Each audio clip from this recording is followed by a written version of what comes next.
But first, your medical minute.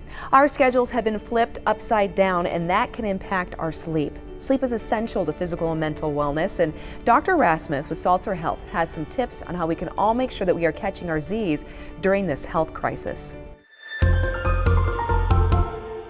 Dr. Rasmus, we have a lot of stress on our shoulders, and I can just imagine how that's impacting everyone's sleep.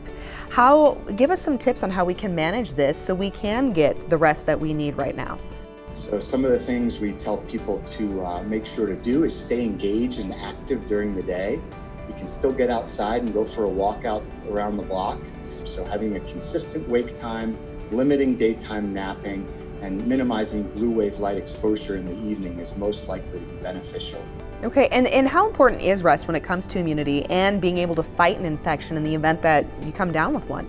Sleep deprivation certainly affects your immune system, so making sure that you get your 7.5 or 8 hours a night of sleep is particularly important during these pandemics. When should somebody disconnect from their smart device before going to bed? My recommendation is to shut off all electronic devices at least an hour before bedtime. That gives you a chance to work on something else to slow down your thoughts and transition between wake and sleep. So we use some different sorts of therapies to help bridge and slow down your thought process. And what are some of those therapies? Probably the most common and easiest thing to do is reading. Reading a paper book without blue wave light exposure.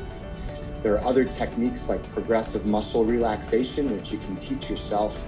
And lastly, but probably most importantly, is meditation. Meditation is a tool that's been used for thousands of years. There's many different forms of meditation, but it's another great way to slow down the mind and help you drift off to sleep naturally. And Dr. Rasmus, I see that you have a face mask on. What is the best defense that we have keeping ourselves safe and healthy from contracting COVID?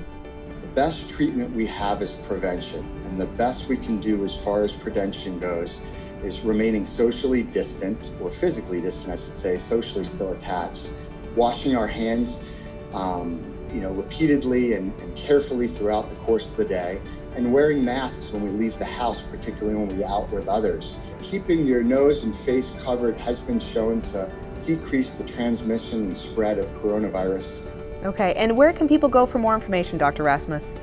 So if you go to saltzerhealth.com, we have links to more information on sleep disorders as well as all sorts of medical and primary care issues. Wonderful. Thank you so much. Greatly appreciate it. Thank you.